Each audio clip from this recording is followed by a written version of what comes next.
Assalamualaikum warahmatullahi wabarakatuh. Waalaikumsalam. Jumpa lagi bersama kami di LBH Bulan Bintang.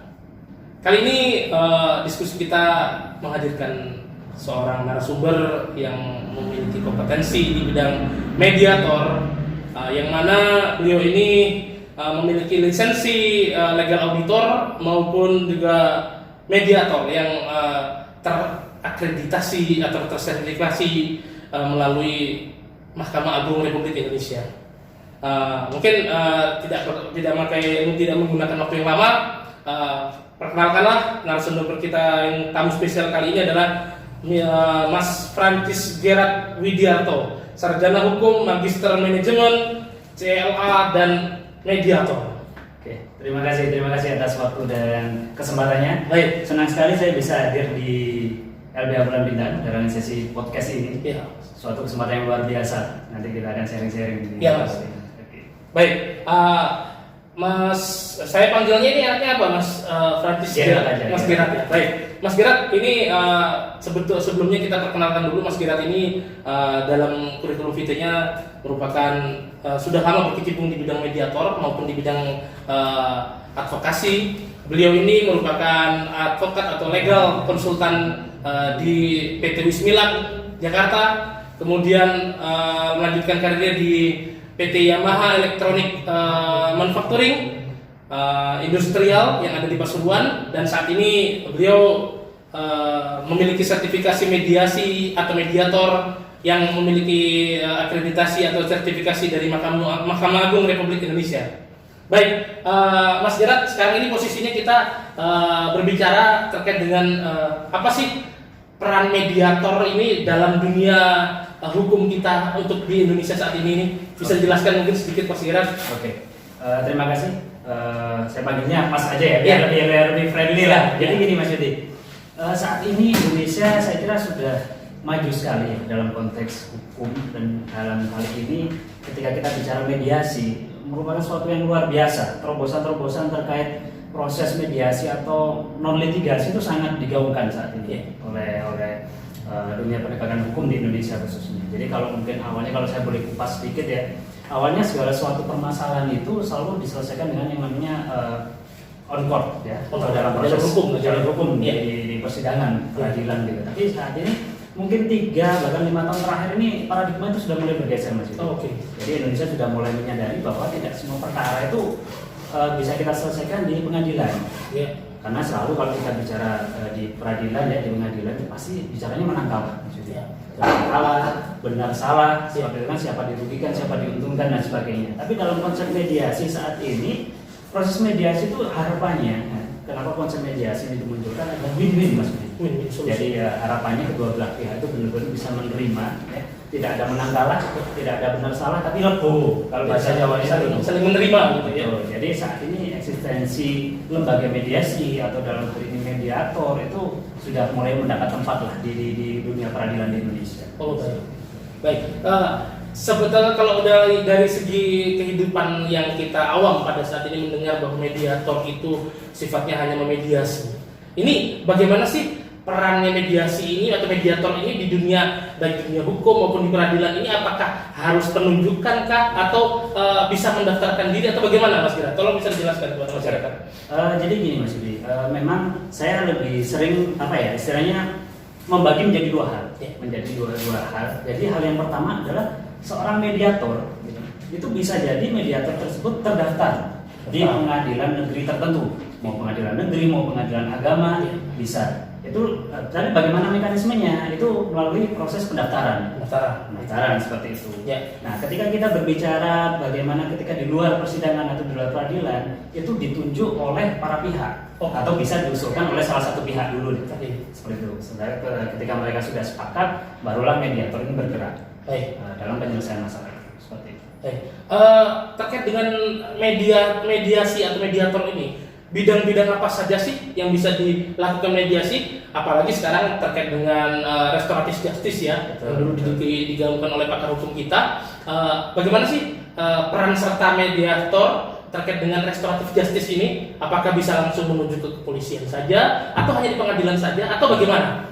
Jadi seperti saya sampaikan tadi di awal Mas Yudi, sekarang mediasi atau mediator itu sendiri sudah mulai mendapatkan tempat. Jadi bahasanya di segala lini sebenarnya kita bisa masuk. Tapi mediasinya ya yang saya maksud. Apakah kalau mediatornya ini kembali lagi karena mediator ini adalah sifatnya memediasi itu harus disepakati oleh para pihak. Tapi proses mediasi itu sendiri bisa dilakukan di segala lini.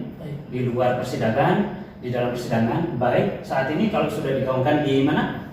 Restoratif justice itu bahkan kepolisian pun bisa. Sudah bisa ya? Sudah bisa.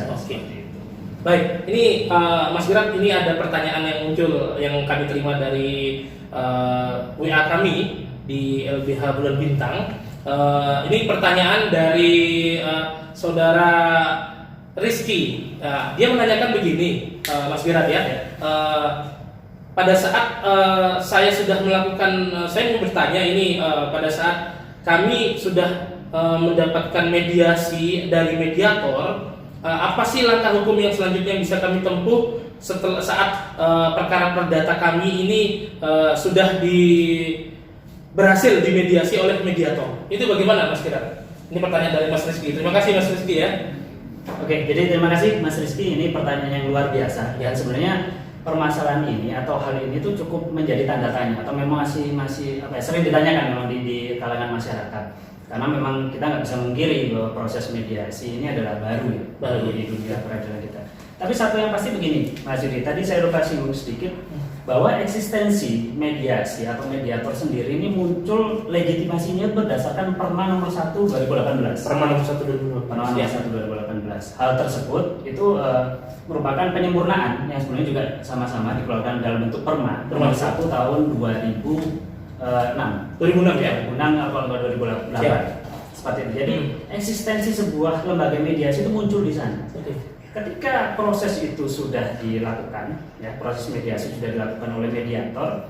Nah, seorang mediator ini bisa mengeluarkan namanya produk semacam risalah atau akta perdamaian. Risalah perdamaian atau akta perdamaian. Nah, bagaimana terkait proses eksekutorialnya? Ya, kadang orang berpikir kalau di pengadilan sudah jelas mereka mendapatkan putusan siapa yang menang dan sebagainya. Tapi dalam konteks mediasi, karena kita ini maunya win-win, sebenarnya tetap sih konteks di isinya itu kita berbicara bagaimana sih goals penyelesaian masalah. Tapi yang jelas kembali ke pertanyaan tadi Mas Rizky ya, produknya adalah akta perdamaian atau risalah perdamaian.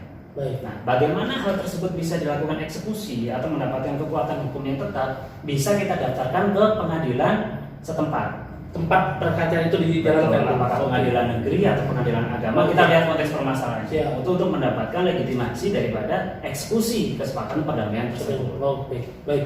Terus menindaklanjuti apabila pada saat menindaklanjuti dari pertanyaan yang Mas Rizky tadi ya, bagaimana sih Mas Gerak pada saat kesepakatan ini terjadi, kemudian eksekusinya sudah dijalankan, ternyata ada pihak yang memang posisinya tidak mau menjalankan ini, jadi dia ingkar janji terhadap perjanjian atau kesepakatan perdamaian itu. Apa sih langkah hukum yang bisa ditempuh?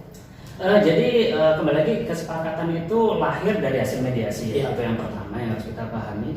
Sehingga ketika kesepakatannya disimpangi, nah, itu sebenarnya kemungkinan itu memang masih ada dan sering sekali ya masyarakat Indonesia begitu. Sudah jadi. Nah, tapi untuk bagaimana sih lembaga mediasi ini untuk mengamankan proses itu? Ya seperti saya singgung sebelumnya, harus didaftarkan ke pengadilan setempat. Nah, sehingga nanti kekuatan eksekutornya muncul sebagaimana selainnya seperti putusan pengadilan.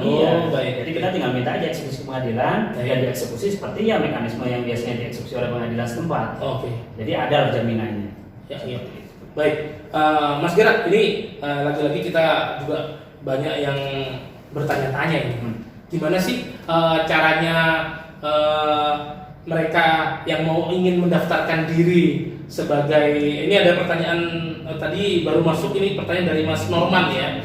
Bagaimana sih cara kita untuk dia ini baru lulus nih di Fakultas Hukum Universitas Brawijaya. Ini bagaimana sih untuk cara kita mendaftarkan atau menjadi seorang mediator itu apa syarat-syarat yang harus dipenuhi? Oke. Jadi lagi-lagi kita bermuara di Perma 1 2018 ya, masih tentang proses mediasi.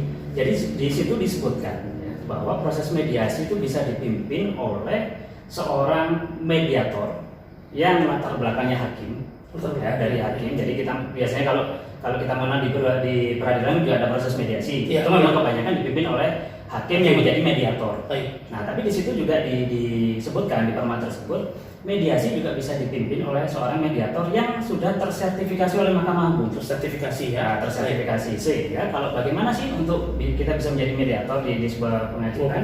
Nah, itu kita bawa sertifikasi kita, ya. Kita mengajukan CV, terus sertifikasi kita itu kita ajukan ke pengadilan negeri setempat. Oke. Dan itu nggak ada batasan Mas Yudi. Tidak ada batasan. Nggak ada batasan. Misalkan saya stay di Malang, Ya. terus saya mendaftarkan ke mungkin di Kalimantan. Itu boleh saja ya. Boleh saja, sepanjang ya pokoknya mampu aja sih. Ya. Takutnya nanti pas crash sidang Tidak susah nanti. sepanjang mampu membagi waktu gitu Betul. ya. Jadi itu tidak ada batasan ya Mas Norman ya. Iya. Lagi silakan kalau nanti Mas Norman ini sudah istilahnya mengenyam pendidikan Pendidikan mediator, ya. sudah pegang sertifikasi, daftarkan aja, ajukan ke pengadilan negeri setempat atau pengadilan agama setempat, ke beberapa tempat yang dimana mungkin mereka mau mengajukan ya. Ya. Nanti itu akan diverifikasi oleh pengadilan tersebut. Ya. Apabila disetujui kualifikasinya masuk, pasti akan langsung dibuatkan SK loh. Oh, Jadi, langsung SK dari SK ya? kepala pengadilan Dari tersebut. pengadilan tersebut. Wah. Betul. Jadi Siap. posisinya luar biasa, Jadi, eksistensinya ada lah. Betul-betul terikat dan sudah punya kekuatan hukum yang jelas gitu ya. Betul Mas Yudi. Baik, Mas Kirat, ini mungkin sudah kita jawab semua pertanyaan yang sudah masuk di line WA kami ya. Tetapi satu ini dari saya nih ya Mas Kirat ya.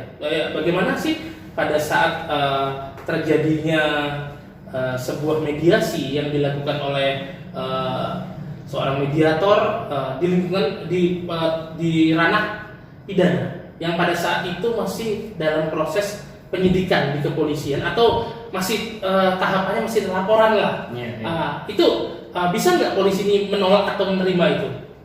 Oke.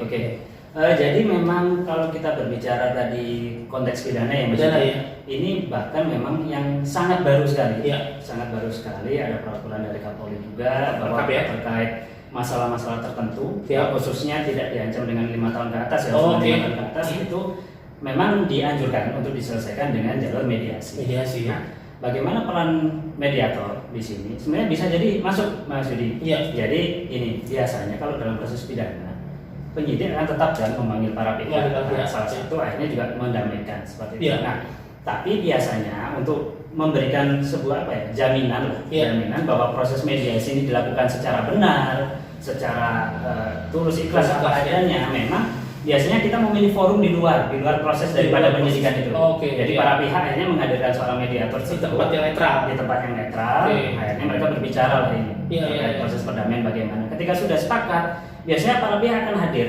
Iya. Kembali lagi membawa risalah perdamaian itu Risalah sendiri. perdamaian dan akta tadi itu Betul. ya, yang di- Itu akan diberikan kepada penyidik. penyidik. Apabila memang seorang mediator ini masih diperlukan bahasanya keterangannya ya oleh Iya. kehadirannya oleh penyidik ya kami hadir Oh, ke sana. oke, siap. Tapi kalau dirasa risalah itu sudah cukup, nanti penyidik akan melanjutkan menindaklanjuti. Jadi latar belakang hukumnya adalah landasan hukumnya adalah peraturan Kapolri itu ya. Betul. Yang membolehkan suatu tindak pidana yang diancam di bawah 5 tahun untuk Betul. bisa di restoratif justice itu ya. Betul, begitu, Mas. Oke, siap.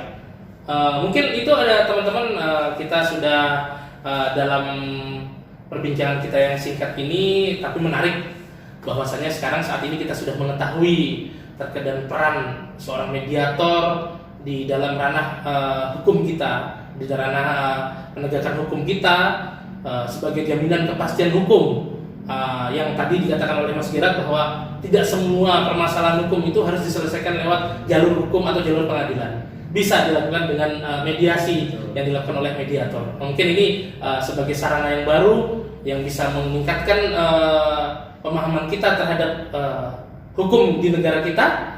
Bersama ini kita tegakkan keadilan dan kepastian hukum. LBH Bulan Bintang, tegakkan keadilan dan kepastian hukum. Terima kasih Mas Gira. Oke. Terima kasih. Assalamualaikum warahmatullahi wabarakatuh.